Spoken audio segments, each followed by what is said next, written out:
Alors, bienvenue à toutes et tous là, pour cette troisième et dernière séance d'un séminaire organisé par le LABEX ICA, que je pense que vous connaissez toutes et tous, qui est un séminaire consacré à la territorialisation d'acteurs des industries culturelles, des industries créatives et plus largement d'acteurs de l'économie créative. Troisième séance, la première ayant été consacrée, on a reçu Philippe Subra qui nous a exposé, présenté des concepts de géopolitique locale où une manière de voir le territoire non pas seulement comme un espace où se déploient des jeux d'acteurs, mais aussi comme l'objet de lutte et de rapport de force entre acteurs. Une seconde séance où Frédéric Leriche, lui, a plutôt valorisé les relations de compétition et de coopération qu'il pouvait y avoir entre différents territoires locaux, notamment s'appuyant sur le cas du développement d'une industrie du cinéma à San Francisco, en lien, en compétition et en coopération avec l'industrie cinématographique d'Hollywood. Et alors aujourd'hui, nous allons aborder ce processus de territorialisation, en tout cas d'emprise d'acteurs sur un territoire, sous un angle qui relèverait davantage de la gestion, moins de la gouvernance, et notamment nous allons nous interroger sur les manières dont peuvent s'articuler via des instances et des dispositifs, à la fois un statut qui peut être donné au territoire, notamment statut de bien commun, et puis des modalités de coopération entre des acteurs locaux, des institutions, et puis des acteurs industriels ou économiques. Donc pour ça, nous avons le plaisir d'accueillir aujourd'hui Corinne Vercher-Chaptal, qui est directrice du CEPN, qui est professeure en gestion et qui interviendra aujourd'hui avec Laura Auffrère du CEPN également, du Centre d'économie de l'Université Paris-Nord. Et toutes deux vont, à partir d'exemples concrets sur lesquels elles ont travaillé, de terrain qu'elles ont étudié, préciser un petit peu leurs observations, propositions sur ces questions de gouvernance du territoire. Je lance. Hop. Voilà, je partage. Bon. Et normalement, c'est bon. Très bien. Merci. Alors, bon, déjà, je voulais remercier Bruno Lefebvre pour cette invitation. Et aussi, on a pas mal échangé à plusieurs reprises. Et à chaque fois, vous avez intitulé, reproblématisé ce que je vous disais de manière tout à fait pertinente. Donc, moi qui ai toujours du mal à trouver des intitulés pour les interventions, c'est vous qui les trouviez de manière… Donc, je vous remercie pour ça. Alors, on a choisi donc de faire cette présentation à deux voix avec Laura. Donc, je vais commencer, puis je laisserai la parole à Laura. Alors, Laura, je pense qu'on changera de diapo parce que je ne suis pas sûre d'avoir pris le diapo où tu as collé tes slides. Donc, voilà, juste ce petit réglage entre nous. Alors, la manière de parler, de s'insérer dans ce séminaire, c'est de parler depuis un projet de recherche qu'on a mené. Donc, projet de recherche TAPAS, je vais vous donner quelques éléments de contexte. Donc, c'est un projet de recherche TAPAS pour la Platform as Alternatives, c'est-à-dire un projet qui a été mené par une équipe pluridisciplinaire d'Université Sorbonne Paris-Nord, mais pas seulement. Donc, il y avait des juristes, des économistes, des gestionnaires et des acteurs de terrain, parce que c'est une étude qui s'est menée avec l'association la COP des communs.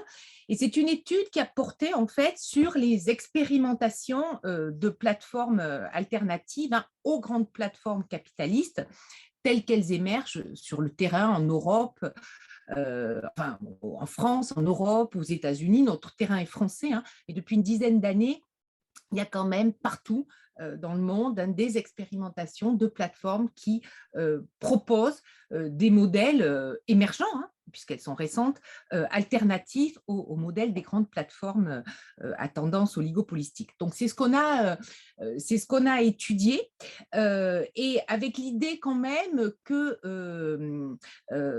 ces plateformes, que ces expérimentations peuvent avoir une dimension préfigurative de nouvelles pratiques et de nouvelles régulations dans le champ de l'économie numérique ou numérisée Et ces nouvelles pratiques, ces nouvelles régulations, il nous a semblé qu'elles embarquaient, entre guillemets, le territoire, défini de manière extrêmement large, hein, mais on a très tôt senti que la question du territoire était quand même un élément clé dans le modèle alternatif que proposent ces expérimentations. Donc, c'est de ça dont on va essayer de vous parler. Alors, rapidement, l'objectif du programme, il était triple, hein. Il s'agissait de caractériser, de différencier les plateformes alternatives et d'abord aussi de mener aussi un travail un peu définitionnel, hein, en essayant de ne plus parler, de ne pas seulement parler de ces plateformes en creux, en disant alternatives, mais en essayant de proposer une qualification. Vous verrez vers quoi on s'est orienté. Et bien sûr, d'étudier de manière très concrète, d'étudier les conditions d'émergence et de développement de ces plateformes en mettant le focus sur la manière dont elles structurent des modèles économiques qui servent de soubassement à leur activité, dont chemin faisant, elles construisent des modèles de travail. Et ce qui va nous intéresser tout particulièrement, qui me semble tout particulièrement intéressant dans le cadre de ce séminaire, des modèles de gouvernance. La question de la gouvernance va être au centre. Et puis, on a terminé le rapport, hein, puisque ça a fait l'objet d'un rapport qui a été rendu au financeur qui est la DARES. Il s'agissait d'amorcer la réflexion concernant les soutiens institutionnels potentiellement aptes à favoriser l'inscription durable de ces plateformes sur les territoires et à encourager les nouvelles régulations qu'elles préfigurent. Étant entendu qu'on est sur des émergences et que la durabilité, la pérennité de ces alternatives pose question et qu'il nous semble que l'acteur public territorial est probablement un des acteurs qui peut être clé dans la pérennisation de ces alternatives. Alors, rapidement, pour vous dire de quoi on parle, alors, la notion de plateforme, au-delà de la diversité des usages, il y a quand même une caractéristique qui est que ça rend compte d'un processus de mise en relation par la médiation d'une infrastructure computationnelle qui dispose d'un pouvoir normatif dans la manière dont les interactions sociales se déploient. Il y a trois grandes catégories. La diversité des usages peut se classer en trois grandes catégories. Les plateformes d'information, qui vont être les réseaux sociaux, essentiellement les moteurs de recherche et les réseaux sociaux. Les plateformes support de services, c'est-à-dire les plateformes d'infrastructure qui fournissent tous les clouds, tous les espaces nuagiques de stockage des données à distance, parfois d'ailleurs assortis d'outils de développement de logiciels et de systèmes d'exploitation. Et puis une troisième catégorie qui est composée par les plateformes de transaction, c'est-à-dire des plateformes qui mettent en relation des producteurs et des usagers pour proposer des biens, des services et ou du travail. Alors, notre étude, même si les catégories ne sont pas si étanches que ça, en réalité, nos terrains d'étude portent sur la troisième catégorie. Ce sont majoritairement et de manière centrale des plateformes de transaction. Je ne vais pas parler de toutes et je vais vous dire un petit peu comment on conçoit cette présentation, mais pour vous donner quand même une vision de la diversité des secteurs qui ont été approchés via ces cas de plateformes alternatives, je présente donc ce tableau qui rend compte un peu de… Alors, on a une première plateforme qui est les oiseaux de passage, qui est une plateforme qui est pour une autre fabrique du voyage et la défense de l'hospitalité. C'est une plateforme qui permet la mise en relation entre des voyageurs ou des groupes de voyageurs et des offres d'hospitalité ou de découverte du patrimoine local, offres qui sont proposées parce que la plateforme appelle des communautés patrimoniales, c'est-à-dire à la fois des habitants, des amateurs et des professionnels du tourisme regroupés pour proposer des offres d'hospitalité ou de découverte du patrimoine. Donc Mobicops, qui est une plateforme qui met en lien des covoitureurs pour déployer une mobilité partagée et sans commission, on y reviendra. Framasoft, qui est dans le champ, qui est une plateforme d'éducation populaire et d'édition de logiciels libres. France Barter, on est là dans le secteur du troc B2B animé, et c'était l'originalité de ce cas, c'est une tech coopérative, ce qui est quand même assez rare, hein, et c'est une plateforme de troc qui permet à une communauté d'entreprises, des petites entreprises, hein, essentiellement donc des PME, d'échanger des biens et des services avec une monnaie complémentaire qui s'appelle le barter euro. Open Food France, qui est un commun numérique au service des circuits courts, hein, puisque finalement, c'est un outil logiciel libre d'aide à l'organisation de circuits courts à destination donc, des producteurs et des distributeurs. Copcycle, qui est une fédération de coopératives de livreurs à vélo, et Copcycle, association, donne le logiciel métier, c'est-à-dire le logiciel de dispatch qui permet aux livreurs constitués en coopérative d'organiser eux-mêmes leur tournée. Soticket et Tinc, qui sont nos deux plateformes dans le champ de la culture, et ce sont ces exemples-là que Laura reprendra pour illustrer le cadre que je vais essayer de dresser un petit peu. Hein. Donc, j'en dis pas plus sur Soticket et Tinc qui seront vraiment le cœur de l'illustration du propos. Alors, les hypothèses pour voir comment le territoire arrive hein, dans notre problématique. Alors, donc déjà, on a considéré ces expérimentations comme s'inscrivant dans un contre-mouvement au sein de l'économie numérique, et contre-mouvement qui a la particularité d'être offensif au sens où il ne s'agit pas juste de défendre des acquis, mais il s'agit de proposer des modèles innovants, hein, des modèles décalés qui vont s'inscrire dès le départ, hein, by design, nativement, dans des enjeux de transition écologique et sociale. Et l'hypothèse dont je parlais tout à l'heure, c'est que finalement, ces plateformes constituent des prototypes hein, de plateformes alternatives susceptibles de favoriser un réencastrement au sein de l'économie numérique. Et ce réencastrement, il va se faire à l'échelon territorial, hein, nous semble-t-il. C'est là qu'il va questionner le territoire et la gouvernance qui va pouvoir se mettre en place au sein de cette dynamique de réencastrement territorial et de soutenir un processus de démarchandisation que je vais moins éclairer là ce soir, hein, pour mieux répondre à des enjeux de transition écologique et sociale.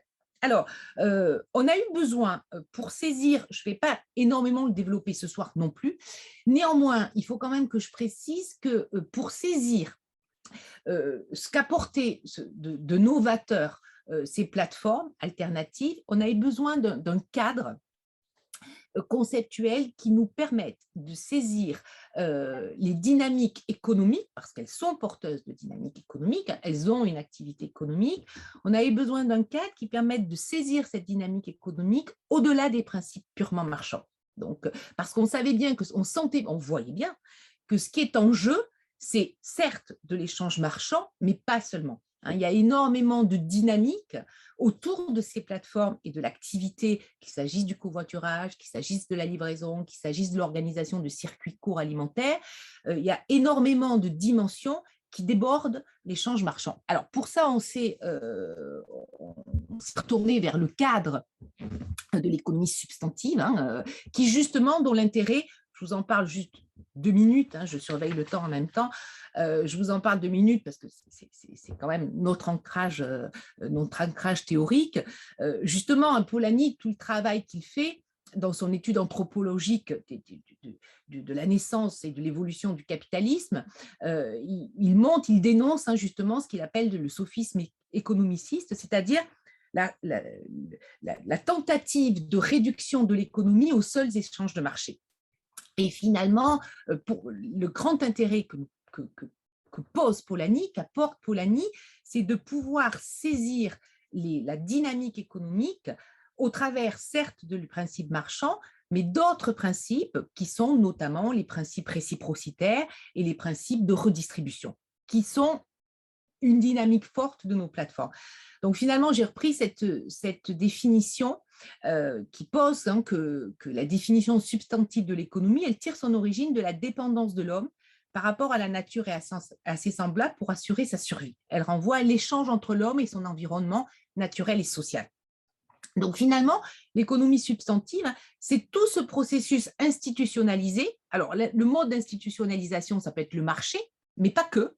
Hein, le processus institutionnalisé qui est justement destiné hein, à satisfaire les besoins dont l'homme a besoin pour sa subsistance. Donc, ça permet, nous, ce qui était très important, c'est qu'il nous permettait justement de saisir dans l'analyse tout ce qui débordait du marché et surtout de pouvoir saisir cette dimension qui nous semblait clé dans ces expérimentations, qui est le tissage de liens.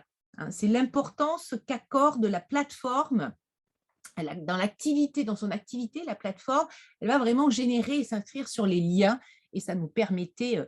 Donc, on a tenté de renseigner un modèle qu'on appelle modèle de plateforme substantive. Alors, des précautions doivent être prises et posées. Bien entendu, c'est un modèle qui n'est absolument pas abouti. C'est un modèle qui est en cours de construction par les acteurs de terrain et de caractérisation par les chercheurs. Donc, on est vraiment, rien n'est fermé, rien n'est.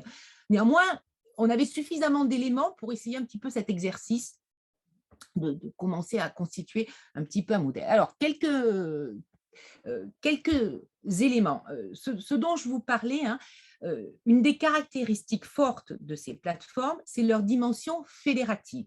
C'est-à-dire que dans tous nos exemples, sur tous les secteurs, la plateforme, à quoi sert-elle? Elle sert essentiellement, alors au-delà de déployer, de développer des intermédiations et de multiplier les mises en lien, elle vise avant tout à relier ou à créer ou à outiller via un logiciel métier, j'en parlais pour Copcycle ou pour les circuits courts, des communautés. Alors, des communautés soit qui sont préexistantes et qu'elle va fédérer, soit des communautés qu'elle va susciter à créer, dont elle va activer la création sur les territoires, d'accord, et qui, depuis leur place, ces communautés sont souvent des communautés diverses qui mêlent bénévoles, travailleurs, citoyens, collectivités territoriales. Donc, on a des communautés d'une diversité d'acteurs qui, depuis leur place, participent à la définition du besoin à satisfaire via la plateforme. Donc, il y a cette dimension à la fois fédérative et délibérative de la plateforme. Bien sûr, elle s'exerce à des degrés divers. Selon nos exemples, il y a toujours des cas limites. Vous m'autoriserez un propos qui se met à un niveau médian, mais il y a des nuances à apporter. Je n'ai pas forcément le temps. Alors, un autre point important, c'est que les communautés qui se constituent ou se fédèrent autour de la plateforme, elles sont le plus souvent des communautés de valeurs, c'est-à-dire qu'au-delà de la réponse à un besoin concret, qu'il s'agisse d'un besoin de mobilité, qu'il s'agisse d'un besoin d'hospitalité, qu'il s'agisse d'un besoin d'accès à des outils numériques, qu'il s'agisse d'un besoin d'organisation des circuits courts, je ne vais pas reprendre tous mes exemples, la satisfaction de ce besoin auquel répond la plateforme, ou tente de répondre la plateforme, il s'inscrit dans une finalité plus large. C'est-à-dire que Mobicop, qui répond à un besoin de mobilité partagée, inscrit son action dans des finalités de transition écologique et voit dans le partage de la voiture individuelle et la réduction de la circulation de la voiture individuelle une des manières de lutter et de préserver le climat. Donc, à chacune de ces plateformes, je surveille mon temps en même temps, pour chacune de ces plateformes, au-delà du besoin rempli, il y a cette dynamique d'inscription dans des intérêts collectifs ou dans des intérêts généraux. Par ailleurs, ces communautés de valeurs, ce sont des communautés qui sont profondément ancrées sur leur territoire d'action. Et c'est depuis la place de chaque élément de cette communauté sur son territoire que va être délibéré, que va être débattu la manière dont on répond aux besoins, de sorte à le laisser inscrire, de sorte à l'inscrire dans des finalités d'intérêt soit collectif, soit général.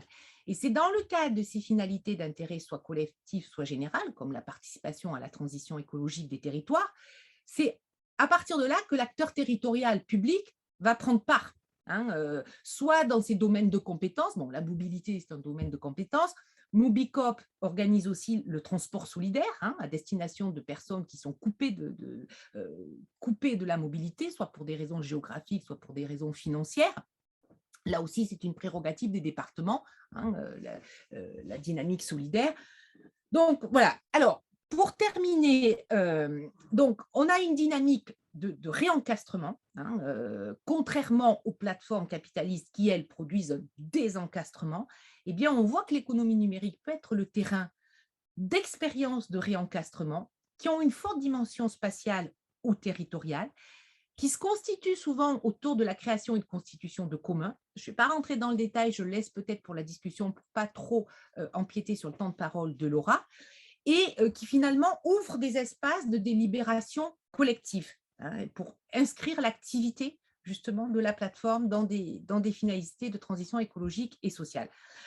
L'acteur territorial, il est présent via l'acteur public et son champ de compétences, via les citoyens qui vont participer à ces initiatives, via des infrastructures également. C'est un point que va développer Laura. Mobicoop, par exemple, la plateforme mobilité, elle va, étant donné qu'elle promeut la mobilité partagée pour des finalités écologiques, elle ne va pas se placer en concurrence avec les infrastructures de transport public. Elle va se penser en complémentarité. Donc, il va falloir organiser son action de mise en lien des covoitureurs en lien avec les infrastructures publiques de transport. Et ça va générer une gouvernance avec les collectivités territoriales, ça va poser la question du partage des données de mobilité, etc. Dernier petit point, parce qu'on avait parlé, alors quand j'ai discuté avec Bruno, hein, vous aviez, Bruno, évoqué un travail que j'avais pu faire avec d'autres collègues plus anciens. C'était pour un ouvrage sur la gouvernance associative, mais finalement, ce schéma se reprend très bien pour une gouvernance pluriacteur, parce que la question de ces plateformes, c'est comment elles mettent en œuvre, au-delà des questions statutaires. Sur les statuts, elles sont sur des cycles, sur des sociétés coopératives d'intérêt collectif, qui est un statut, qui est un dispositif institutionnel qui semble relativement adapté de ce qu'on en a vu sur le terrain. Donc, statutairement, elles sont assez outillées. Par contre, c'est comment on fait vivre cette gouvernance multi-acteurs et inclusive, hein, ouverte à l'ensemble des parties prenantes. Nous, on avait réfléchi à un modèle de gouvernance qui articule et qui fait dialoguer en permanence trois grands pôles. Le pôle projet, c'est la dimension institutionnelle. Si on prend nos plateformes de la plateforme, c'est-à-dire c'est les valeurs dans lesquelles s'inscrivent l'activité de la plateforme. Le pôle organisation, c'est les dispositifs techniques, c'est les outils, les process, les procédures. Pour nous, la tech, la politique technologique, hein, le niveau d'automatisation de la plateforme. Et puis, le pôle action, c'est la mise en œuvre concrète du projet sur le terrain. Et en permanence, ces trois pôles vont rentrer potentiellement, chemin faisant, en tension. Et toute la difficulté, la clé de cette gouvernance, ça va être de comment avoir une lecture de ces tensions et comment réinterroger chaque pôle à l'aune de ce que dit l'autre. Par exemple, la politique technologique, aujourd'hui, on est sur, ça sera mon dernier mot, aujourd'hui, on est sur des plateformes qui sont amenées de manière quasiment contradictoire, mais qu'en apparence, finalement, qui sont amenées à dénumériser leur plateforme, c'est-à-dire à désautomatiser la mise en lien et à faire de la low-tech. Pourquoi ? Parce que leur projet, de par leur inscription dans des finalités écologiques, mais aussi, prenons par exemple Oiseau de Passage qui va mettre en lien des offres d'hospitalité et des hôtes hébergés, eh bien, si elle fait du yield management, si elle fait de la tarification automatique, les acteurs perdent la capacité de produire le tarif et on se retrouve avec des grandes difficultés pour héberger des migrants, pour héberger une diversité de voyageurs qui ne rentrent pas dans les profils du management automatique du prix. Voilà, je laisse la parole à Laura je quitte le schéma pour vous donner des exemples dans le champ qui vous intéresse, qui est celui de la culture. Merci beaucoup, Corinne. C'était passionnant. Vous avez bien posé là, à la fois les contextes de votre étude et puis les principaux enjeux. Alors, j'essaie Moi aussi, j'ai besoin d'être administrateur, je crois. Voilà, mais quelque chose comme ça. Pas de problème. Alors, attendez, ça va venir. Alors, pour poursuivre les propos de Corinne, donc moi je vais vous présenter assez rapidement la plateforme Tank et la plateforme Sautiquette, qui l'une s'inscrit dans le champ de l'audiovisuel, la seconde plutôt dans le champ du spectacle vivant et en particulier des musiques actuelles. Je m'excuse pour ceux qui l'avaient déjà vu, je pense notamment à François Moreau.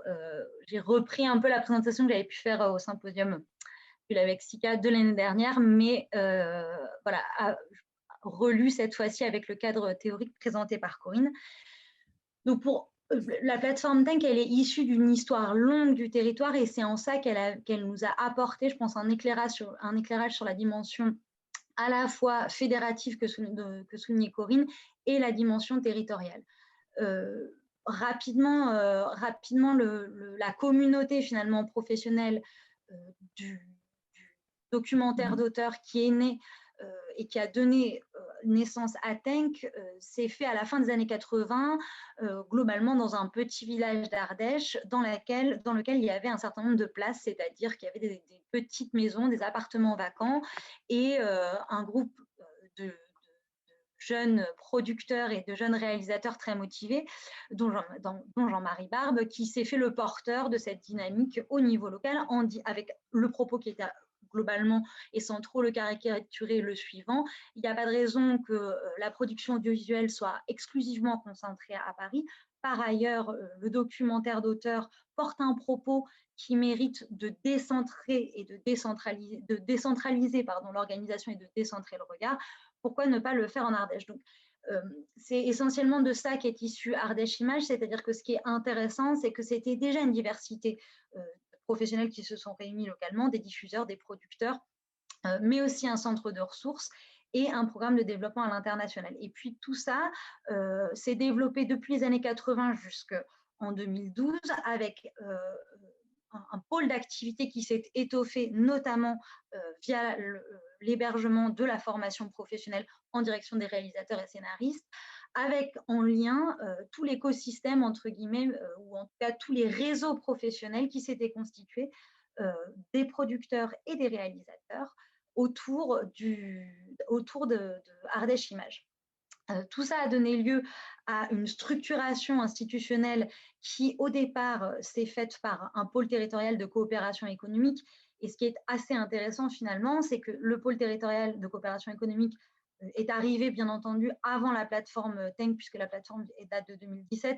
Et les PTCE, c'était globalement 2012 jusqu'à 2014, la loi de l'économie sociale et solidaire, qui a reconnu les PTCE, mais qui aussi en a financé une partie du fonctionnement, au sens où ça finançait notamment les fonctions de coordination, de sorte que les structures engagées sur le territoire dans le fonctionnement de ces coopérations économiques, tout ça se traduit en temps de travail et notamment les institutions ou l'institutionnalisation de l'ESS à ce moment-là permettait de dégager des financements. Donc le PTCE, c'est finalement la forme qui anticipe la plateforme VOD que sera Tank et qui sera donc lancée en 2017, qui sera lancée sous forme de SIC. Mais la SIC correspond finalement, et le miroir numérique en ligne national qui va devenir européen assez rapidement. En 2019, la seconde version de la plateforme commence à être lancée. Ce qui est assez intéressant par ailleurs, c'est que la première version était donnée à des sous-traitants, la seconde version est développée en interne de la société coopérative d'intérêt collectif. Mais en miroir de ça, en miroir de cette plateforme numérique, se trouve tout cet écosystème ou tout ce pôle de coopération locale dont tout l'enjeu, notamment pour le financer, a été de le maintenir localement en Ardèche. Alors, est-ce que tu peux changer de slide, s'il te plaît? Merci beaucoup. Je zoome un peu dans l'histoire de l'émergence de Tank parce que c'est là, à mon sens, qu'on voit comment l'ancrage territorial ni ne se résume à une présence locale qui serait un conglomérat. On voit bien l'effort de coopération que ça demande, c'est-à-dire que, d'ailleurs, je ne suis pas très contente de moi-même d'avoir utilisé le terme d'écosystème. En réalité, ce sont des efforts maintenus, constants et qui sont progressivement institutionnalisés de coopération entre acteurs qui à la fois donnent lieu au PTCE et à la fois à la plateforme. Alors, comment ça se passe? Cette plateforme, il fallait lui trouver une équipe, parce qu'il fallait lui trouver une équipe de développement technologique, mais c'était aussi l'arrivée dans le PTCE de nouvelles fonctions professionnelles, en particulier des fonctions de diffuseur, des fonctions liées aux cessions de droits. En dépit du fait que Ardèche Images se soit fait connaître pour le festival Le Buzaz, qui est parmi les 3 plus gros festivals de diffusion de documentaires en France, mais sans doute l'un des plus importants en documentaire d'auteur, et connu et reconnu au niveau européen et international. Donc, il y avait déjà ces fonctions de diffusion, cession de droits qui se faisaient sur le festival, mais ce que change radicalement l'arrivée de la plateforme Tank, c'est la bataille qui a été menée tout de suite pour que le PTCE Ardèche Images globalement, en se saisissant d'un outil de diffusion, soit reconnu par le CNC comme diffuseur. Donc, des acteurs qui étaient plutôt, même si c'est un peu grossier comme manière de résumer leur position, mais à la marge d'un secteur audiovisuel qui finalement diffusait et produisait de moins en moins de documentaires d'auteur, et c'est bien là que Tank est né, s'est engagé dans des batailles aux côtés finalement d'autres plateformes dont le modèle est extrêmement lucratif. On pense évidemment à Netflix, Amazon, etc., dont la bataille était de se faire reconnaître diffuseur, puisque c'est en tant que diffuseur institutionnel reconnu par le CNC que la plateforme pouvait se porter en tant que coproducteur. Donc, ce qui était intéressant, c'était de se dire que je le présente aussi un peu comme les acteurs l'ont construit, comme ils l'ont défendu au CNC. Pour la petite anecdote, si ça vous intéresse, il y a une série documentaire qui a été filmée par, son nom m'échappe à l'instant, mais ça va revenir, qui est membre de Tank et qui a suivi Tank pendant environ 6 mois, notamment lors des négociations avec le CNC pour qu'il soit reconnu diffuseur. Donc, ce qui était intéressant, c'était que on avait tous ces acteurs réunis localement. Arrive le projet de Tank. Au départ, l'idée, c'était de faire une télé. Les diffuseurs télé reculent dans le financement du documentaire. Jean-Marie Barbe, qui est cette personnalité flamboyante, dit qu'à cela ne tienne, on va faire une télé locale et qui restera en Ardèche, et on diffusera à l'international. Rapidement, la solution de la télé s'est trouvée, se sont rendu compte que c'était inapproprié. C'est donc la plateforme qui est venue. Mais il fallait à tout prix que cette plateforme puisse être considérée comme diffuseur pour pouvoir s'engager dans la coproduction. Ce qui fait que la plateforme d'emblée, elle n'est pas conçue comme un simple dispositif technologique de mise en ligne, mais bien comme un outil professionnel qui agrège et structure des financements qui viennent en soutien d'une esthétique particulière qu'est le documentaire de création. Et donc, le plaidoyer qui est déployé à la fois auprès des acteurs publics nationaux, mais aussi auprès des financeurs publics locaux et des collectivités territoriales, s'enrichit. Alors, en réalité, se poursuit autour du documentaire, mais enrichit la plateforme d'aspects très particuliers et qui font écho pleinement aux politiques publiques locales, c'est-à-dire les enjeux de droits culturels, de diversité culturelle et de développement culturel territorial. Et finalement, la solution qui est adoptée pour que la plateforme soit financée et reconnue, notamment par le département, qui est un département particulièrement engagé dans le financement de la politique publique locale, l'élu à la culture du département siège au niveau national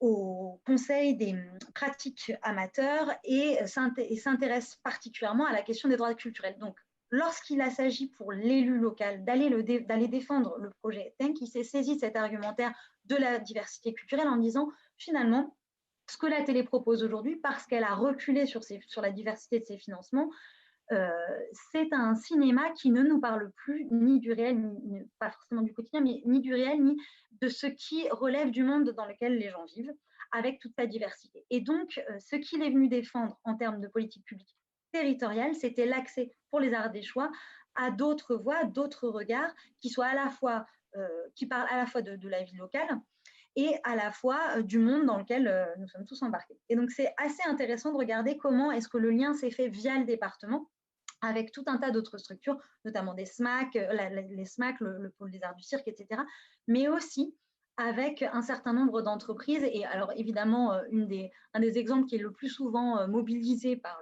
par l'élu culture, c'était de dire, lorsqu'on a accepté de financer Tank, on s'est tout de suite intéressé aux activités locales qui pourraient être développées, et donc il y a des séances de projection qui sont développées dans les entreprises locales. Il y avait notamment le documentaire Lélé Jabi qui a été diffusé dans l'usine qui malheureusement a fermé à la suite de la reprise par les salariés. Donc il y a toute une dynamique locale comme ça qui se fait autour de la plateforme, mais qui diffuse localement et où on recrée finalement quelque chose de l'ordre de l'in real life, c'est-à-dire de l'expérience locale et concrète, même si ça passe par la cession de droit qui est permise par Tank.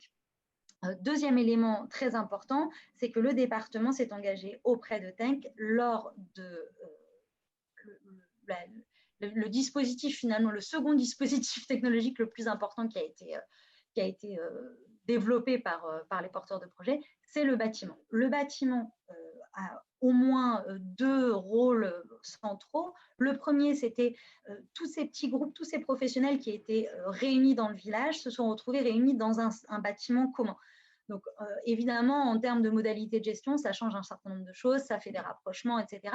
C'était beaucoup de négociations aussi avec le village, c'était beaucoup de négociations avec le département, évidemment, mais l'idée, c'était d'avoir un outil commun qui puisse permettre d'accueillir des professionnels au national. Donc là, il y avait de nouveau l'idée de conserver un pôle de coopération, mais qui puisse étendre sa capacité de coopération en étendant ses capacités techniques d'accueil. Et puis, comme Tank est reconnu diffuseur et donc potentiel coproducteur, et donc notamment en post-production, puisque c'est ce qu'offraient les télés dans l'offre, eh bien, ils ont développé tout un pôle physique de très bon niveau de post-production. Et donc, ils ont gardé la formation professionnelle. Ils encouragent les jeunes et ils font du compagnonnage avec les jeunes réalisateurs qui sortent de la formation, qui sont accueillis par les producteurs, qui sont invités localement, logés localement. Donc, évidemment, tout ça encourage les politiques publiques à financer. Et puis, dans un second temps, il y a un engagement sur la post-production, ce qui leur permet d'honorer leurs engagements en tant que coproducteurs et donc diffuseurs. Donc, on a là vraiment une logique qui finalement… excuse-moi, Corinne, est-ce que tu peux passer le… Merci beaucoup. Merci.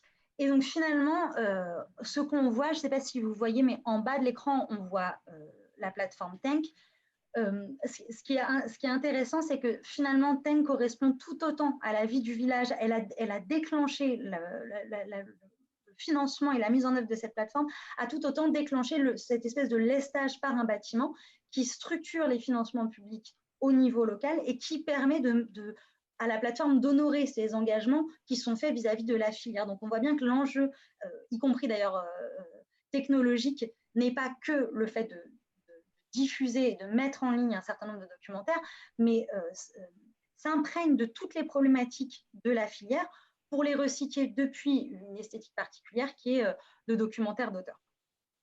Voilà un petit peu pour Tank. Plus rapidement sur Sautiquette, parce que l'engagement est moins fort, mais je voulais quand même en dire quelques mots parce qu'elle est moins connue. Rapidement, donc ce sont des réseaux, ceux qui ont fait, si j'ai encore 5 minutes peut-être Bruno, moi je ne vois plus personne. Hein. Oui, il n'y aurait pas de problème. Donc rapidement sur Sautiquette. Sautiquette, c'est donc, a été mise en œuvre par des réseaux professionnels des musiques actuelles qui s'étaient déjà mobilisés longtemps avant sur la question de la reconnaissance d'un ancrage dans l'économie sociale et solidaire. Donc il y avait à la fois des habitudes communes de travail, des valeurs communes qui s'étaient déjà institutionnalisées à travers des réseaux professionnels qui étaient reconnus comme tels, qui sont pour certains négociataires des conventions collectives. Donc l'institutionnalisation qui précédait la mise en œuvre de ce ticket était déjà très forte, la reconnaissance tout à fait faite à la fois sur la filière et au niveau local et au niveau national, puisque une grande partie des membres de ces réseaux professionnels ne sont autres que des SMAC, des scènes de musiques actuelles, donc avec une reconnaissance, y compris des missions d'intérêt général qui comprennent les pratiques amateurs et la diversité culturelle. Or, ces salles de musique actuelles ont pour certaines une histoire assez longue, jusqu'à 20 ans, hein, parfois pour certaines un peu plus, mais même les plus jeunes, elles commencent déjà à avoir 10-15 ans d'expérience sur le terrain. et la relation qu'elles entretiennent aux spectateurs n'est jamais qu'une pure relation de consommation, c'est-à-dire une pure diffusion de spectacle.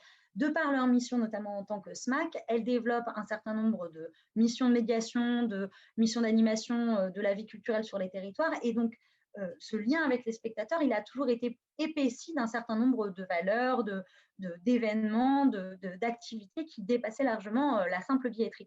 Le problème, c'est que quand les billetteries industrielles sont venues s'insérer en tant qu'intermédiaires dans les filières de musique actuelle, elles ont perdu ce lien et surtout elles se sont retrouvées avec des spectateurs qui payaient leurs billets extrêmement cher parce qu'ils subissaient les commissions en cascade dues au yield management. Cette situation a un peu duré, mais le fait que les structures de musique actuelle soient réunies en réseau professionnel, elles avaient des occasions régulières d'en discuter, en particulier lors des réunions professionnelles, assemblées générales diverses et variées, des réseaux type le RIF, la FEDELIMA, le syndicat de musique actuelle, etc., etc. Elles ont pris la décision de s'outiller. Et donc, on est bien là face à ce que Corinne pointait comme un contre-mouvement, c'est-à-dire à la fois contre le yield management, à la fois contre la réduction des liens qui s'établit entre les structures et les spectateurs à un gain de consommation, et puis un enjeu qui est très propre au secteur, qui était que les billetteries industrielles retiennent le prix du billet jusqu'au jour J. Donc, ça mettait un certain nombre de structures en grande difficulté, puisque plus personne ne passait par la billetterie dont elles étaient elles-mêmes propriétaires. Et donc, jusqu'au jour J, elles n'avaient plus accès à leur cash flow. Excusez-moi, le terme français reviendra rapidement. Et donc, ça posait un certain nombre de problèmes de gestion, notamment quand vous gérez des festivals. On peut pas du tout, c'est pas des structures qui ont une solidité financière qui leur permettait de se priver comme ça de leur fonds de trésorerie. Excusez-moi. Donc, elles se sont mises en SIC avec une expérience certaine à la fois des statuts et en même temps comme ça de cette gouvernance multipartie prenante. Je veux bien qu'on passe à la slide suivante. Merci beaucoup. Et ce que je trouve intéressant chez Soticket, c'est que cet outil finalement de billetterie, il prend une place minime dans la gestion des structures, au-delà encore une fois de cette question de fonds de trésorerie et puis du lien qu'elles entretiennent avec les spectateurs, mais loin s'en faut, la billetterie ne résume pas le lien qu'elles ont avec les spectateurs. En revanche, ce qui est intéressant, c'est qu'elles témoignent du fait que le fait d'avoir été en capacité de mettre en ligne leur propre billetterie facilitatrice, sans commission, sans prélèvement de données, etc., un certain nombre de structures sont venues les solliciter, puisque c'est des structures, les salles de musique actuelles qui sont en général assez engagées localement dans un certain nombre de partenariats, et les collectivités territoriales, mais aussi tout un tas d'associations hors du champ artistique et culturel, les ont sollicitées et en fait, elles les mettent à disposition gracieusement à ces structures. La raison pour laquelle elles le font, c'est qu'elles estiment que ça fait partie, finalement, la billetterie, la mise à disposition de cette billetterie a été intégrée comme un des objectifs d'intérêt général duquel elles souhaitent participer, c'est-à-dire la coopération territoriale, en disant finalement, nous, on a construit un outil de filière, mais il est beaucoup plus intéressant pour nous par rapport à la façon dont on gère nos relations sur le territoire, de le mettre à disposition en maintenant et en nourrissant, et c'est encore aujourd'hui un petit peu la faiblesse de la solution Soticket, en commençant à développer un discours sur qu'est-ce que la numérisation pour le secteur artistique et culturel, mais qu'est-ce que ça fait aussi dans le mouvement associatif d'une manière générale, et qu'est-ce que ça dit ou comment est-ce que ça peut être géré au niveau territorial pour éviter qu'un certain nombre de structures type des plateformes lucratives ne viennent s'insérer dans nos relations territoriales de manière complètement décrochée comme ça. Je m'arrête là parce que Soticket est un peu plus éloigné, mais voilà, je trouve que ça a donné l'idée d'un objet peut-être plus réduit. On ne pense pas forcément à une plateforme en tant que telle, mais qui pointe bien les enjeux technologiques lorsqu'ils s'expriment au niveau territorial. Merci beaucoup.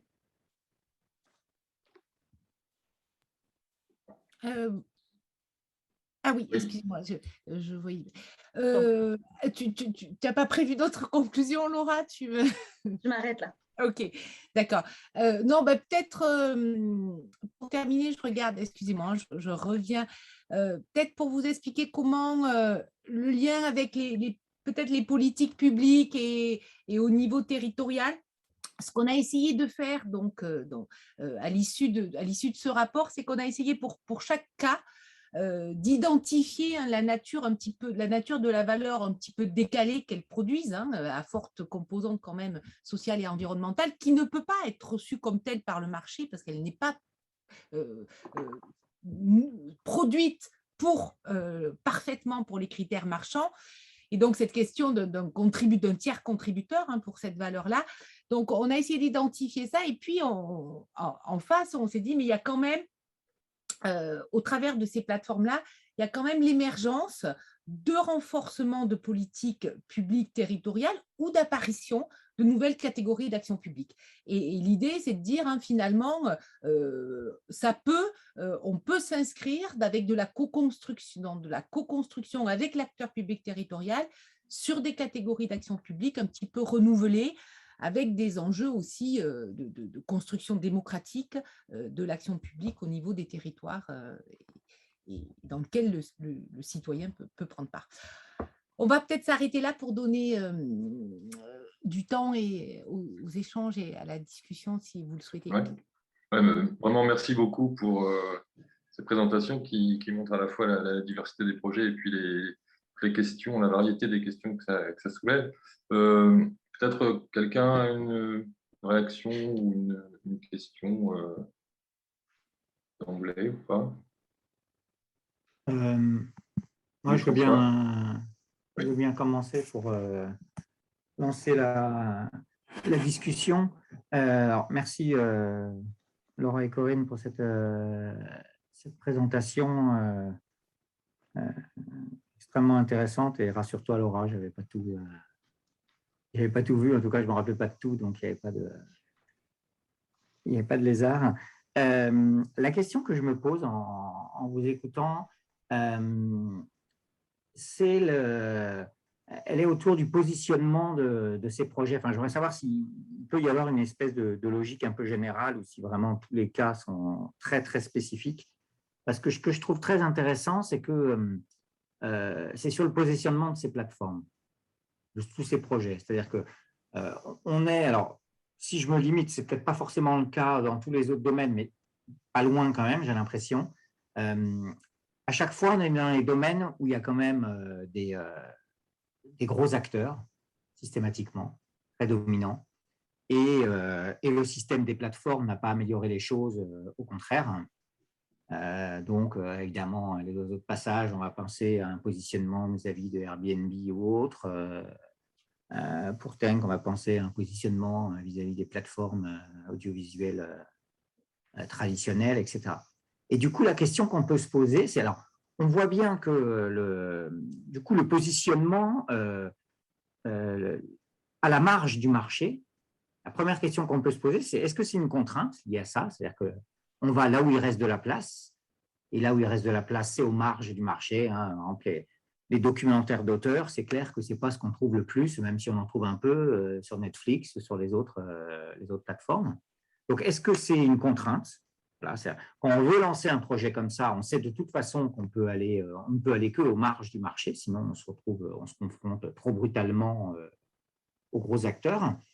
Ou alors, c'est réellement un choix, c'est-à-dire que le choix de monter ces plateformes-là est aussi un choix de se situer aux marges du marché.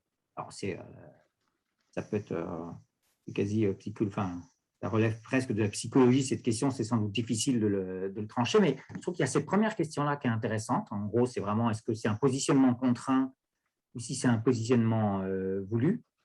Et ensuite, une deuxième question qui me semble intéressante, c'est sur les perspectives de ces types de plateformes, c'est-à-dire que ces plateformes naissent comme des startups, finalement. Et puis, dans les startups, on a aussi Netflix a commencé comme une startup, Facebook a commencé comme une startup et Spotify aussi a commencé comme une startup.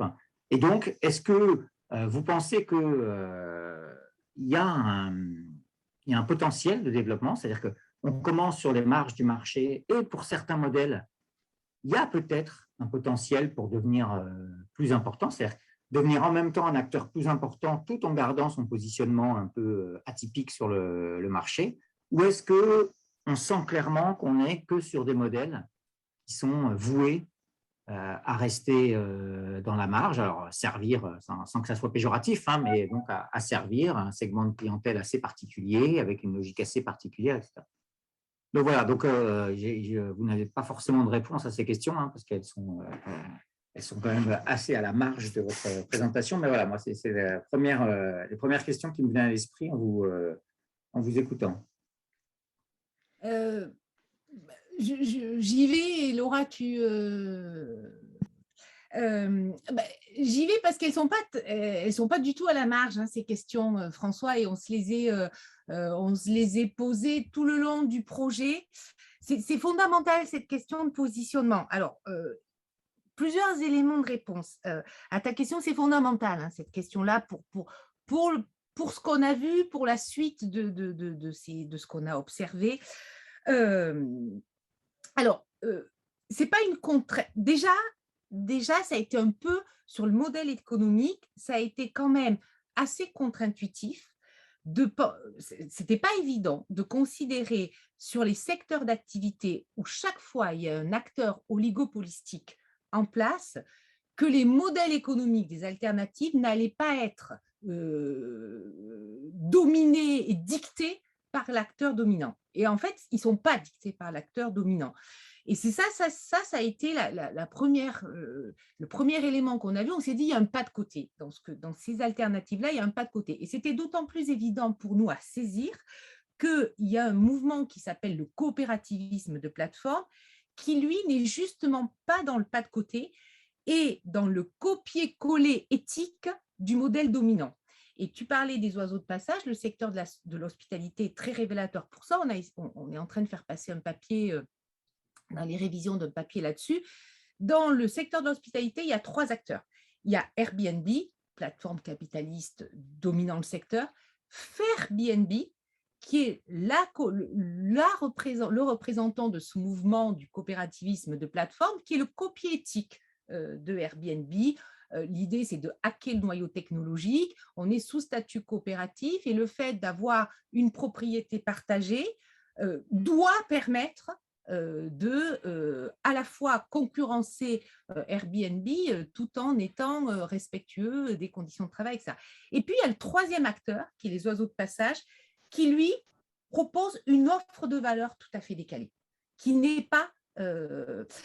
Et ce décalage, alors voilà, donc c'est un décalage. Est-ce que ce décalage, il est choisi ou contraint? Je ne pense pas qu'il soit contraint. Je pense qu'il est lié à la naissance de ces projets. C'est-à-dire que très souvent, c'est des projets qui viennent en réaction à l'acteur dominant qui ne correspond pas à ce que veulent faire les acteurs alternatifs. Je parle de Mobicoop, ça sera plus facile à comprendre sur la mobilité. Mobicoop, à la base, il y a Covoiturage Libre, qui est une association qui met en lien, une plateforme, hein, qui met en lien sans commission des covoitureurs. Au bout d'un moment, se crée Blablacar. Que fait Blablacar? Blablacar capte une partie de la communauté et met une commission sur la mise en lien. Et là, il y a des acteurs de la communauté, parmi les plus militants, qui disent cette prédation qu'opère Blablacar, c'est hors de question. Donc, nous, on fait un contre-mouvement et ils bricolent notre site, je ne sais plus comment ils l'appellent, ils l'appellent plus Covoiturage Libre. Et au départ, c'est associatif, c'est des bénévoles. Et ces bénévoles-là vont rencontrer, et c'est le cas dans pratiquement toutes les initiatives, c'est un mix entre une action bénévole qui rencontre, chemin faisant, des professionnels du secteur. Mais des professionnels du secteur, ce que disait Laura, en marge du secteur, au sens qu'ils ont une vision du service qui est différente de la vision dominante. Et à partir de là, on voit statutairement le basculement. Hein. On quitte le statut associatif, on passe sur le statut de cycle, on assume la dimension entrepreneuriale, mais par contre, c'est un entrepreneuriat réellement alternatif. Donc, c'est vraiment le fait qu'il y ait bénévoles, professionnels, amateurs, professionnels, c'est cette articulation et cette construction du service depuis des pratiques professionnelles un petit peu en marge et des pratiques amateurs et citoyennes qui vont co-construire une offre différente, finalement. Alors, toute la question, c'est Benjamin qui s'est occupé des modèles économiques, Benjamin Coria qui a plus spécialement travaillé sur les modèles économiques. Donc, c'est des modèles économiques qu'il a appelés en marché, c'est-à-dire qui articulent du principe marchand à d'autres principes réciprocitaires. Par exemple, Mobicop, le modèle économique, quel est-il aujourd'hui? Il a sa plateforme grand public nationale qui fait des mises en lien, qui opère des mises en lien de covoitureurs sans commission. Pour faire vivre cette plateforme sans commission, ils vendent en marque blanche des plateformes et des services de mobilité aux collectivités territoriales. Et c'est cette dimension marchande, mais un marchand encadré, parce que c'est quand même du marché public finalement, donc quelque part il y a du redistributif. C'est fait finalement ce principe marchand qui s'articule, qui permet en partie de faire vivre la sphère non marchande. Et dernier élément de réponse, alors oui, elles sont en marge, mais au final, elles sont en marge d'une vision de l'économie. Elles sont en marge d'une vision de l'économie rabattue sur le marché. Mais si on a une vision de l'économie plurielle, elles ne sont plus en marge en réalité. Elles sont en marge du principe purement, de l'économie purement marchande. Et là, donc, elles n'ont pas vocation à être moins en marge de cette économie marchande. Par contre, peut-être qu'on a intérêt à ouvrir le scope pour voir que, voilà, il y a une économie. Ce qu'elle montre, c'est la possibilité d'une économie plurielle, je pense. Après, peut-être, si je peux ajouter un mot, ce qu'on n'a pas regardé, on ne l'a pas pris sous cet angle-là, et je pense que du coup, la question de la marge, elle se pose plus particulièrement pour les plateformes de contenu, notamment Tenk. Et donc là, effectivement, bon, on peut le tourner comme on veut, le documentaire d'auteur, on n'y est pas à avoir ça en grand public. Donc, d'une part, c'était un choix assumé, très clairement, et c'est pas un choix c'est pas un choix si contraignant que ça. C'est-à-dire, on n'aurait pas comme ça une marge esthétique qui contraindrait le développement de la plateforme. En tout cas, ce qu'on voit bien et c'est l'avantage d'avoir été là au moment de l'émergence, ce qu'on voit bien sur Tenk, c'est que par contre, le développement, parce que clairement le modèle économique, la dimension entrepreneuriale est assumée dans le modèle SIC, au bout de 3 levées de fonds, c'est plus possible de demander comme ça du versement de cash flow. La seule solution pour à la fois maintenir la plateforme et aller chercher d'autres publics, c'est de les construire, ces publics. Et donc, ce qui est assez intéressant, finalement, c'est que l'outil technique, là, va permettre la mobilisation d'une médiation numérique auquel ne sont pas du tout habitués les professionnels du secteur, en particulier du documentaire d'auteur. Mais par ailleurs, par exemple, sur le festival de l'USAS, ils ont très vite identifié qu'il était hors de question que le festival de l'USAS grossisse, y compris pour aller financer la plateforme. Pour une raison très simple, c'est que le festival ne serait plus le festival de l'USAS s'il prenait une taille. Donc, ils ont choisi de maîtriser la partie locale et la partie territoriale. Par contre, ils se sont fait aider de chercheurs pour construire des personas, et ils ont, en fait, leur marge, elle est esthétique, elle vaut pour leur secteur, mais ce qu'ils ont fait, qui à mon avis est très intéressant du point de vue stratégique, ils ont été chercher les marges dans d'autres secteurs. Ils ont fait des partenariats avec Mediapart. Mediapart, du coup, les a formés sur comment eux allaient chercher les publics. Ensuite, ils ont été faire des partenariats avec des équivalents de Tenk, d'autres professionnels en Italie, en Suisse, en Allemagne. Et puis ensuite, ils ont lancé la première plateforme V2 au Canada. Et donc, finalement, leur conception de l'équilibre économique, elle est sur le développement local, mais il y a un moment, une autolimitation où ils ont, et c'est là qu'on retombe sur cette dimension fédérale, leur capacité à maintenir leur modèle économique, elle se fait aussi par une circulation de l'information qui vient nourrir leur propre public, vient nourrir la façon dont ils sont diffuseurs. Donc, c'est plutôt comme ça qu'ils se sortent, entre guillemets, de la marge esthétique en allant chercher des coopérations ailleurs et des consolidations institutionnelles ailleurs, en fait. Et peut-être juste, parce que c'est effectivement, il y a quand même une limite. Ce qu'on a identifié, c'est qu'il faut quand même des contributeurs à cette offre de valeur un petit peu décalée qu'elle propose. Il y a, au-delà des communautés qu'elle fédère, et qui sont des communautés contributrices au final de cette offre de valeur. Soit on y contribue en travaillant bénévolement en partie, soit on y contribue de divers soins en travaillant la plateforme. Voilà, donc au-delà des communautés contributrices, il y a quand même la question d'un tiers contributeur plus important pour faire vivre ce modèle. Et ça, c'est quand même très lié à la dynamique de transition qu'elle porte. Et il y a du changement culturel. Pour créer le fameux public, elles ont toutes des activités de plaidoyer qui sont souvent faites par les bénévoles. Pour pouvoir, parce que voilà, Mobicop, sur les territoires, il y a des bénévoles qui essaient de parler de la mobilité partagée, qui essaient de diffuser. Il y a une dimension d'éducation populaire aussi, pour justement faire advenir des formes de changement culturel qui seront nécessaires si elles veulent effectivement construire un public, puisque le public n'existe pas, il est construit d'une certaine manière. Voilà.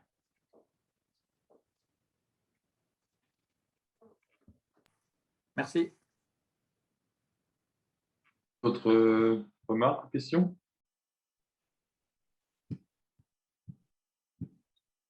Peut-être moi, j'aurais deux petites questions sur le rapport au territoire. Enfin, la première, vous l'avez peut-être évoquée, mais en tout cas, je n'ai pas retenu.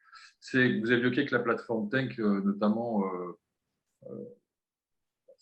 s'était développée en s'appuyant aussi sur la notion de diversité culturelle, à la fois sur la production de contenu et sur la diffusion de contenu. Alors, et ça, je ne l'ai pas bien entendu, enfin, une fois peut-être vous l'avez dit, mais est-ce qu'il y a eu un moment où l'ancrage vraiment très local, par des choix, on va dire, s'est étendu à d'autres territoires? C'est-à-dire, est-ce que Tenk a aussi produit ou diffusé des documentaires sur lesquels ils avaient certainement un droit de regard, un jugement de valeur esthétique, etc.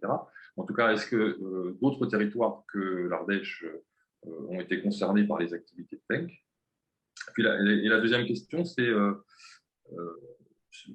peut-être davantage lié à la fois à toute l'histoire de ce projet et puis à la création, la construction d'un bâtiment, donc une infrastructure physique alors, je ne connais pas l'USAS, mais j'imagine un village, en tout cas une petite commune. Du coup, finalement, la question, c'est en quoi cette initiative-là locale, ancrée sur un territoire, matérialisée avec en plus l'appui du Conseil général, enfin, d'institutions publiques, matérialisée dans une petite commune, en quoi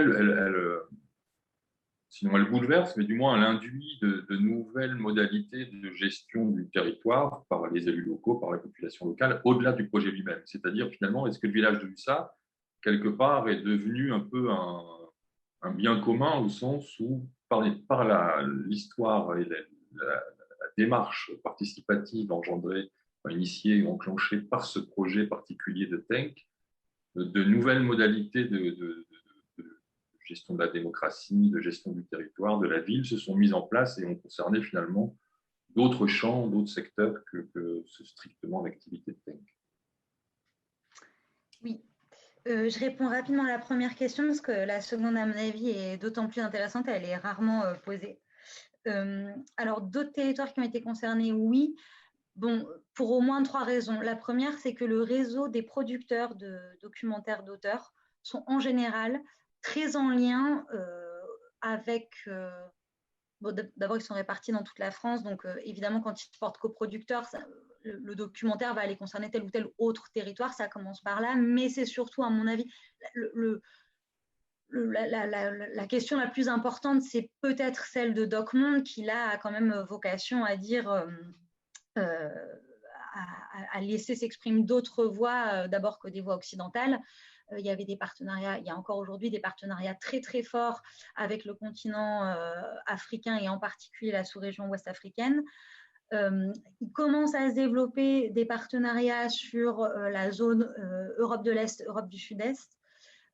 Donc finalement, en tout cas, dans un paysage occidentalo-centré, en particulier du point de vue des plateformes, voilà, il y a cette place-là. Et puis, c'est ce que je disais, en n'étant pas étouffé dans une marge esthétique, ça rend possible d'autres partenariats et donc on a des partenariats avec le Festival d'Annecy, des choses comme ça. Donc tout ça se nourrit, c'est-à-dire que concrètement, un partenariat pour Tank, c'est pas mettre son logo, hein, c'est avoir quelqu'un qui est là 5 jours de 8h à 18h avec un stand, on discute, on explique ce que c'est la SIC, on réexplique ce que c'est le documentaire d'auteur à des gens qui sont venus voir de l'animé. Enfin, il y a toute cette logique où on fait exister quand même, encore une fois, à travers beaucoup d'éducation populaire. Donc, si ce n'est que, ce serait un peu tiré par les cheveux de dire directement que ça bénéficie, mais ça maille. Après, là, on est sur l'émergence d'un outil qui n'est pas encore identifié par tout le monde, mais qui, d'un point de vue professionnel, commence à quand même faire pas mal de bruit. Et puis,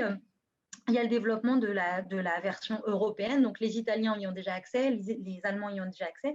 Là, ça pose des questions de financement. C'est-à-dire que ce qu'on voit bien avec la plateforme, c'est que quand on change non seulement de territoire, mais d'échelle de territoire, et ça marche les deux en même temps, on se retrouve de nouveau à devoir bricoler. C'est-à-dire, ça sous-entend de la trad, ça sous-entend de la cession de droits avec des marchés qui ne sont pas forcément européanisés. Donc, il faut avoir comme ça des logiques d'éditeur à éditeur, de producteur à producteur qui vont discuter. C'est extrêmement intéressant. Moi, c'est quelque chose que je n'ai pas encore eu le temps de creuser, mais qui, à mon avis, le serait pour comprendre ce que c'est la logique économique, finalement, de la plateforme et comment est-ce que ça fait de la redistribution ou pas. Je pense notamment à comment fonctionnent les projets européens. À ce jour, en tout cas, le paiement des droits de cession est équivalent au niveau européen. Or, on est dans des pays avec qui n'ont pas forcément les mêmes marchés. Et puis, à la dimension canadienne, où là, on a carrément une franchise. Donc, à voir comment est-ce que se crée pas, par exemple, un espace francophone. Ce qui serait aussi assez intéressant, parce que du coup, on pourrait avoir effectivement une partie du continent africain, une partie du continent nord-américain, et puis la partie européenne. Donc, ça, c'est pour la première question. Et pour la seconde, alors, à l'origine, Jean-Marie Barbe disait, et on le sent bien encore aujourd'hui, il disait on est chez des producteurs et nous, on est des producteurs d'images et il faut qu'on conserve cette analogie et cette métaphore parce que c'est ça qui va nous permettre que le plaidoyer s'enclenche. Et on le voit très, très bien dans le documentaire de Claire Simon, comme quoi c'est revenu.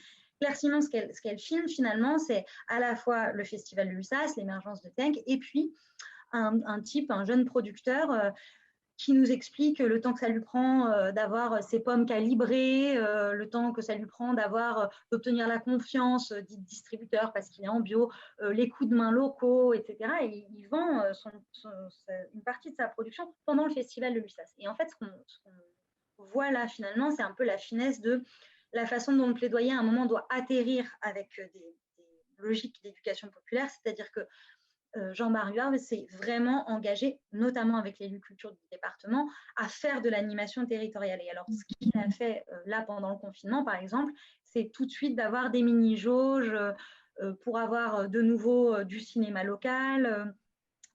Ils ont créé un label.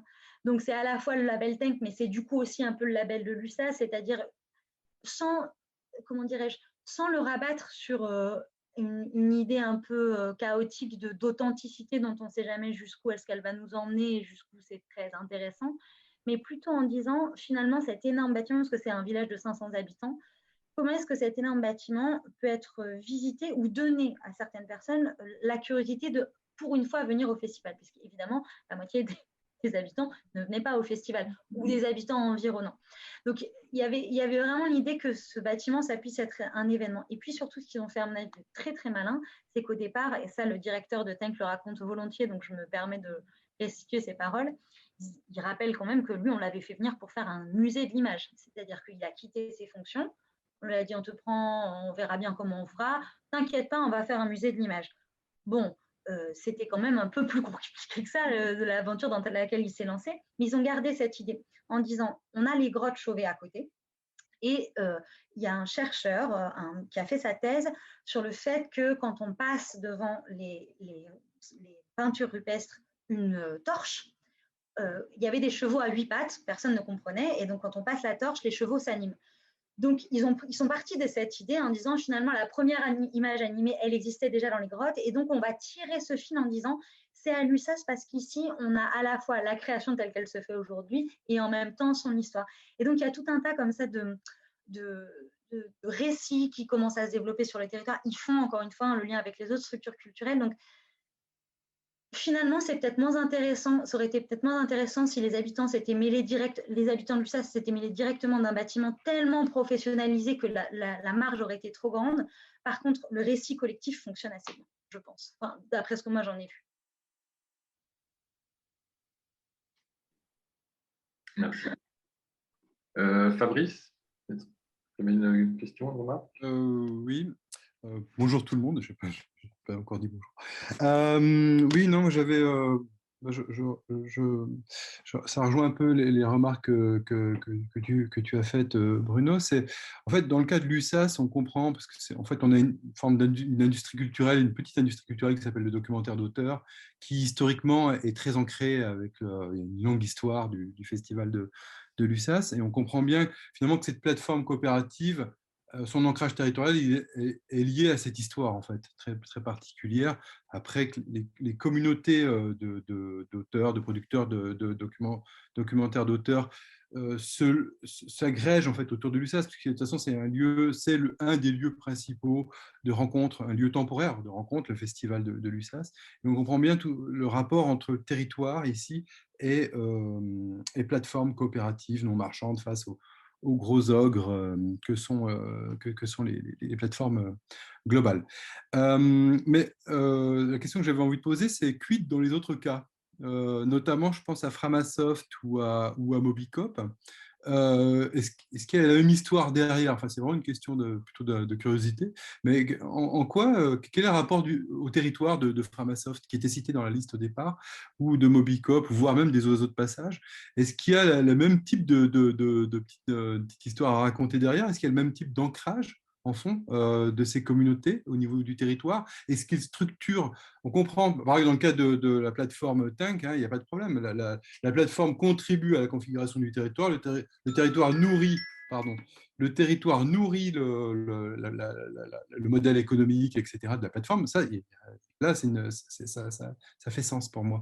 Mais les autres plateformes, je me pose quand même la question, quoi. Quel est l'ancrage territorial des autres plateformes? Qu'est-ce qu'elles doivent à leur territoire? Qu'est-ce qu'elles leur apportent? Quelles sont les relations réciproques? Alors peut-être je vais dire un mot sur Mobicop et puis tu pourras peut-être enchaîner, Laura. Mobicop,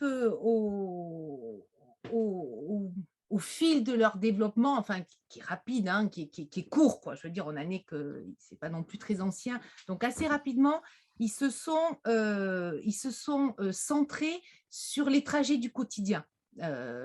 Donc, les déplacements pendulaires, hein, grosso modo, c'est-à-dire travail, domicile. Donc, très rapidement, il y a eu cette nécessité. C'est extrêmement compliqué à matcher ces trajets du quotidien. Donc, il y a eu cette nécessité assez rapidement de s'inscrire dans des connaissances assez fines des trajets, dans des connaissances assez fines des lieux de rendez-vous de covoiturage. Donc, très rapidement, il y a eu un lien avec les collectivités territoriales pour comprendre les infrastructures, pour faire du partage aussi des données de mobilité. Et le lien au territoire, il a quand même été très fort avec les infrastructures de transport. Et comment finalement, donc Mobicop opère pour des collectivités territoriales des plateformes. Donc très rapidement, s'est posé la question de rendre interopérables les différentes plateformes régionales pour pouvoir construire, certes, des trajets du quotidien, mais pouvoir aussi que les usagers puissent construire des trajets éventuellement plus longs. Donc, très rapidement, il y a eu cette question de comment on rend, est-ce qu'on accepte de rendre interopérables des plateformes régionales? Si on rend interopérables des plateformes régionales, rapidement on se pose la question, ils en sont là, de partage des données de mobilité, de création de coopératives de données de mobilité partagées.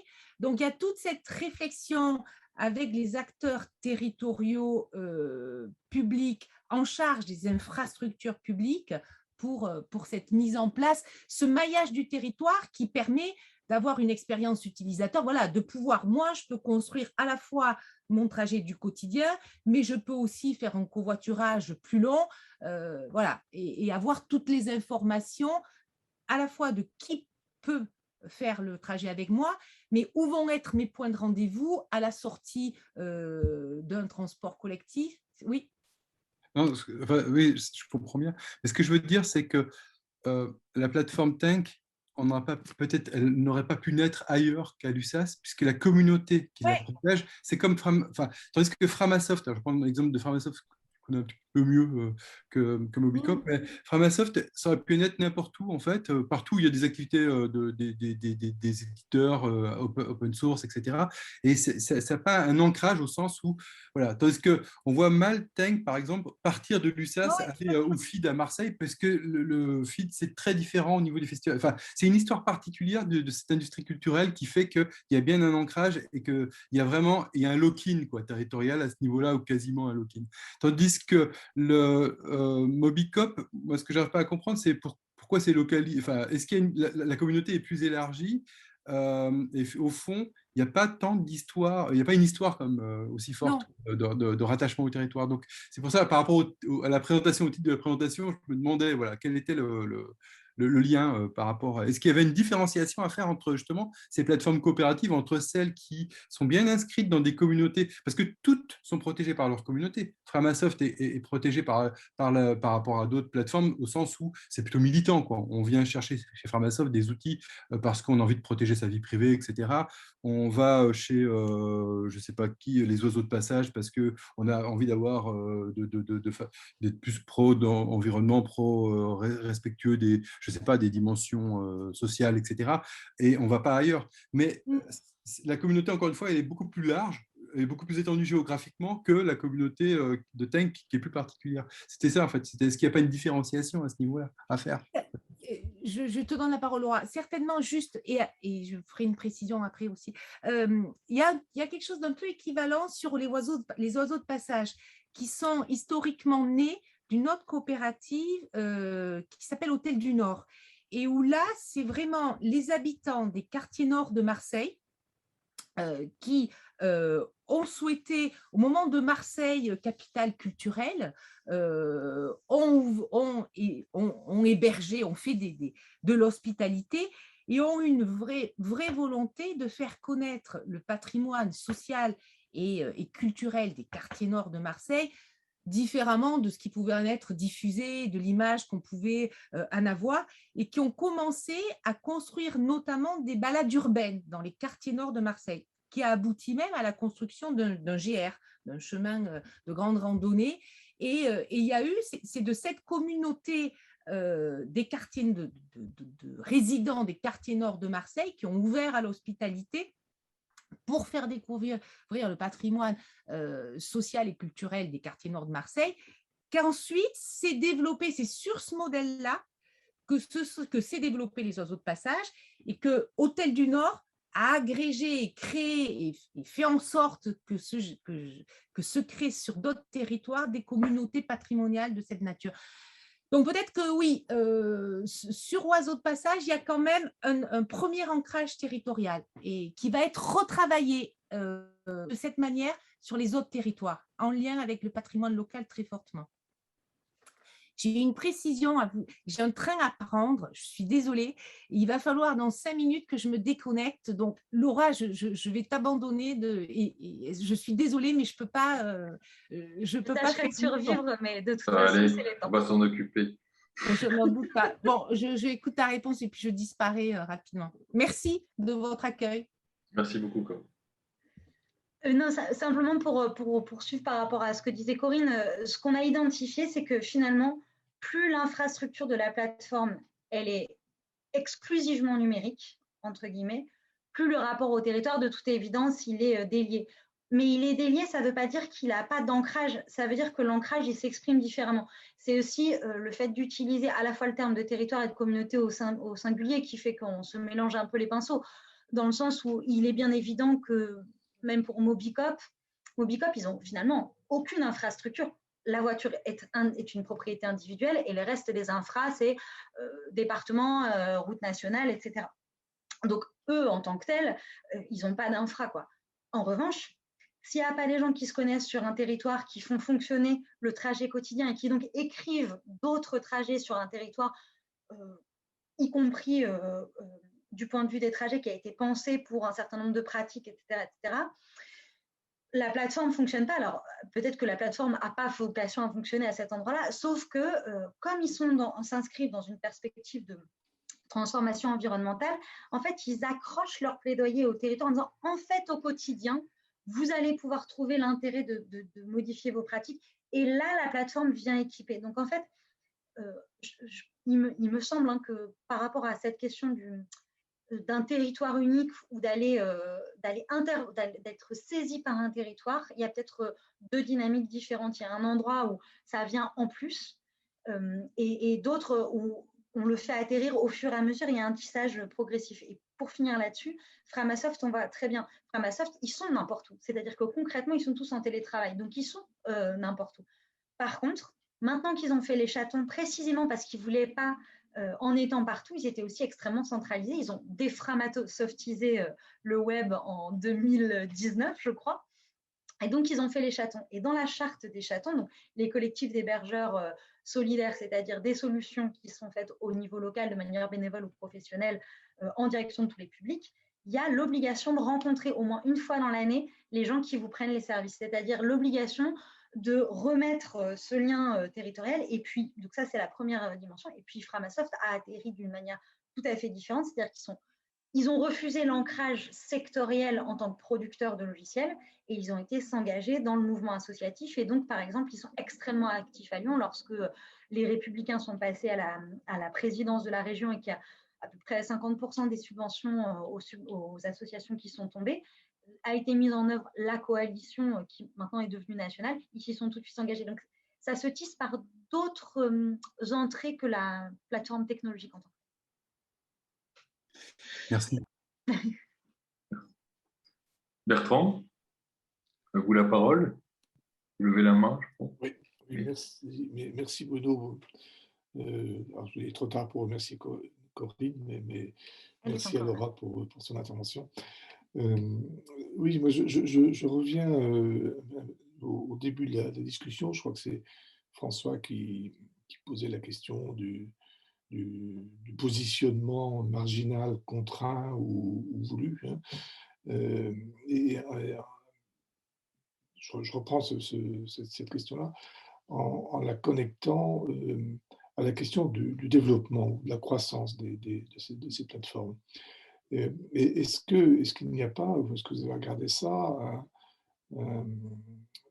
comment se pose en fait cette question de la croissance des plateformes par rapport à l'ancrage territorial? Est-ce qu'il y a un moment où la croissance ne vient pas en tension avec l'ancrage territorial et peut-être aussi en tension avec la communauté ou avec les communautés de ces plateformes? Est-ce que vous êtes intéressé à ces questions-là? Oui, absolument. Alors, il y a plusieurs éléments de réponse en fonction des plateformes, mais d'une manière générale. La question de la croissance, elle se pose pour toutes, puisqu'elles sont toutes très jeunes. Donc, étant en émergence, naturellement, la question de la croissance est devant elles.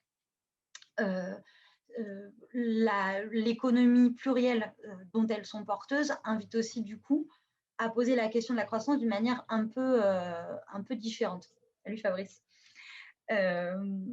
Alors, là où c'est intéressant, c'est que assez rapidement, précisément pour ne pas créer trop de tensions avec la communauté, mais aussi pour ne pas, comment dirais-je, pour ne pas se retrouver avec un modèle économique qui serait distordu, c'est-à-dire ne concevoir la croissance qu'en termes de part de marché. Elles doivent trouver des équilibres qui viennent de la façon dont elles mobilisent les communautés et dont à un moment elles décident collectivement, c'est-à-dire avec toutes les parties prenantes, de limiter leur croissance locale, mais par contre d'aller dans une logique fédérative, soit par, pas forcément d'ailleurs réplication, mais en allant trouver des partenaires qui pourraient être intéressés à un développement commun. Et là, on voit très bien Tank qui, au hasard, mais pas vraiment au hasard, des festivals professionnels rencontrent ces deux jeunes femmes qui sont finalement des jeunes professionnelles canadiennes et qui disent nous c'est ça qu'on veut faire, est-ce que vous nous accompagnez? Donc, finalement, la marque blanche, financièrement, elle n'est pas très intéressante pour Think. Ce qui est intéressant pour Think, c'est de pouvoir dire aujourd'hui, on est un acteur international et donc faire jouer dans les rapports institutionnels le fait de dire on n'a pas, non seulement on n'est pas Netflix ou même Arte par ailleurs, peu importe, non seulement on n'a pas vocation à avoir cette taille, mais surtout ça ne veut pas dire qu'on ne peut pas avoir ce niveau de diffusion. Simplement, nous, ce qu'on cherche, c'est des partenaires parce que ce qui nous intéresse, c'est d'être de partie prenante d'une logique de structuration alternative de la filière. C'est là où, du coup, la façon dont ils font leur partenariat, par exemple, c'est de limiter, je pense notamment à leur partenariat avec le CNAP, mais il y a d'autres institutions culturelles, ils vont aller chercher dans d'autres esthétiques et dans d'autres disciplines artistiques des partenariats où ils deviennent producteurs, notamment des films de fin d'études, je crois, d'un certain nombre d'artistes plasticiens, mais ils limitent le nombre de films négociés pour laisser d'autres plages à d'autres esthétiques, Festival d'Annecy, etc., tout en conservant l'autonomie éditoriale, ce qui fait qu'avec l'autonomie éditoriale, ils vont aller chercher des partenariats européens, internationaux, et donc ça se tisse comme ça très, très finement. Donc la question de la croissance, elle se pose à cet endroit-là, parce qu'évidemment, pour les partenariats avec les institutions, là, c'est une rentrée d'argent qui est cash. C'est plus difficile d'aller chercher un modèle économique. Le deal, entre guillemets, l'accord économique est équilibré d'emblée. Donc, c'est en faisant comme ça des natures de partenariats différentes que la croissance est conçue. Et de la même manière, je reprends l'exemple de Mobicop. Tout est gratuit chez Mobicop. Finalement, il y a un appel aux dons si on veut, si on peut, lors des trajets quotidiens. Par contre, en marque blanche, c'est le fait d'obtenir le marché public qui va aller financer l'équipe de fonctionnement de la plateforme. Donc, on a vraiment, c'est vraiment dans l'économie plurielle que se trouve l'équilibre de la croissance qui, du coup, est respectueux des communautés. On préfère multiplier une communauté, c'est-à-dire multiplier les entités où, du coup, les communautés peuvent se recréer sur les territoires que d'étendre une communauté comme ça de manière un petit peu mécanique. Et pour le dire autrement, si tant est que la plateforme est censée être, dans l'image en tout cas, et Antonio Casilli le rappelle bien, cette espèce de couche uniforme au-dessus d'un territoire, là en fait, la dimension fédérale fait qu'on a plutôt des tâches de communauté et puis entre des liens de coopération. C'est vraiment en ce sens-là qu'elles investissent, et les premières personnes salariées dans les coopératives, dans les cycles qu'on a étudiés, sont en général des gens qui animent la communauté, qui sont des chargés de coopération, qui sont des chargés de partenariat. Donc, voilà. Merci. Merci. Alors, on s'était fixé 18h30 là pour clore. Est-ce que peut-être quelqu'un a une dernière remarque ou question ou Laura, peut-être si vous souhaitez je crois que j'ai évoquer un autre point. Ça va, merci. Non. Moi, je me permets juste, j'aime bien prolonger. Alors, sur la dimension délibérative, là, vous présentiez les plateformes, vous soulignez la dimension fédérative d'acteurs qui peuvent être relativement hétérogènes, de communautés hétérogènes, mais cette dimension délibérative qui est aussi peut-être permise ou renforcée par les statuts de SIC ou de sociétés coopératives, voire des coopératives de consommateurs, etc. Est-ce qu'elle s'exprime aussi, je reviens un petit peu sur la question que je posais tout à l'heure finalement, est-ce qu'elle s'exprime en dehors de la structure économique?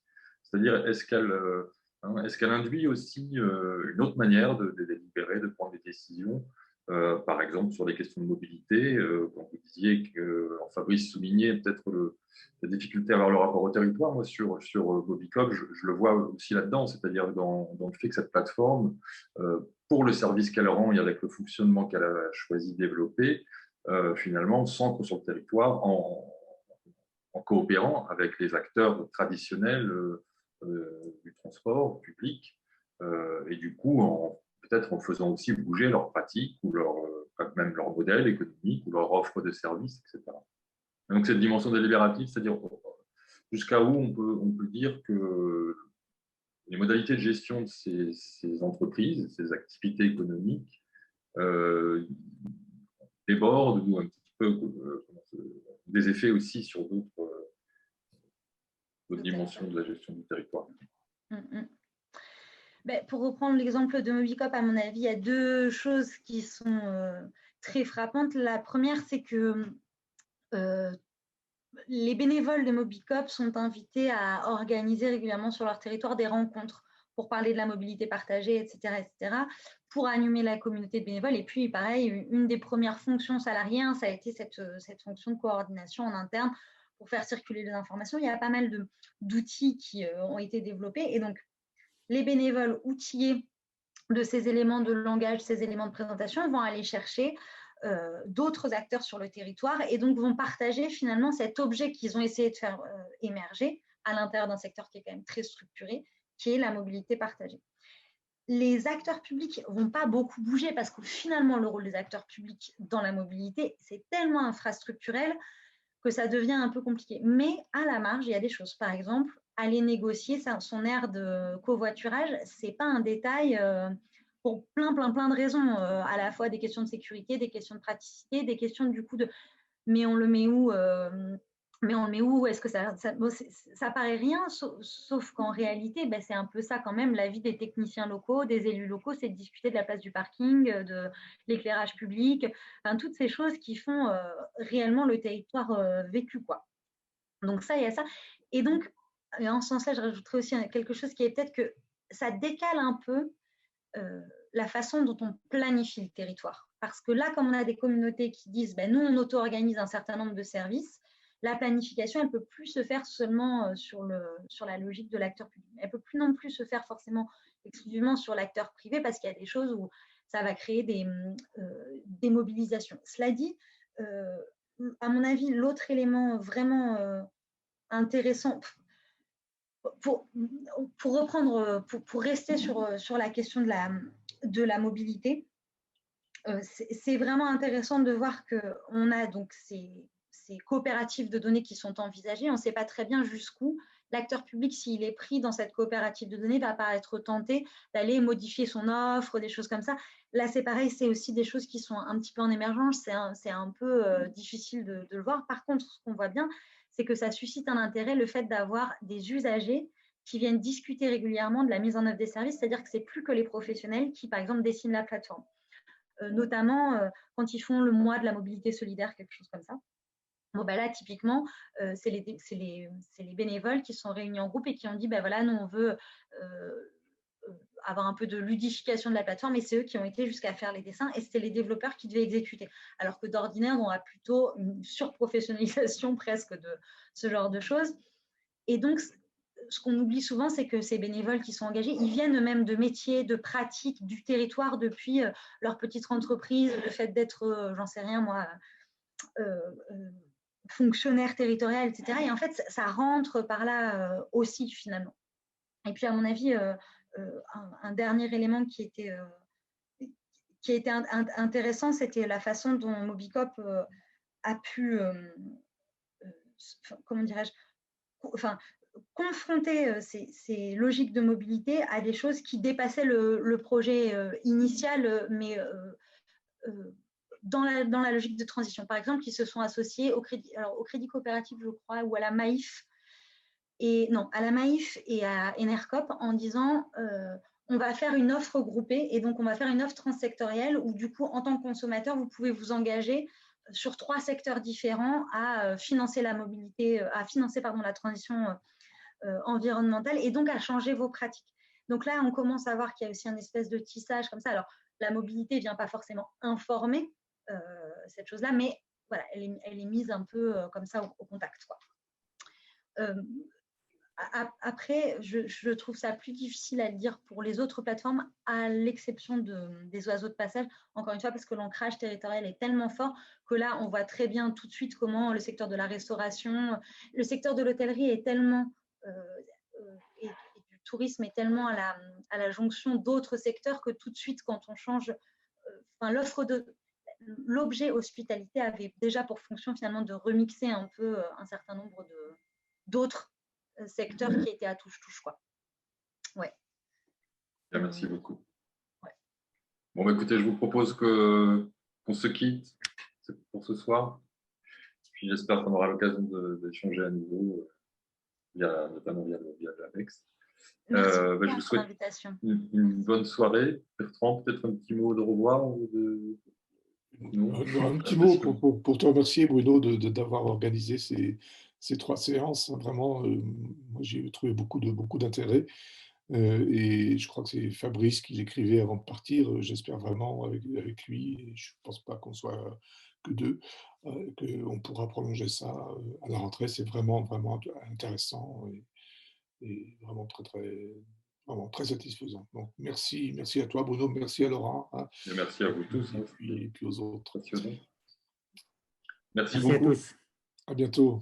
Au À bientôt, revoir. au revoir. À bientôt. Au revoir.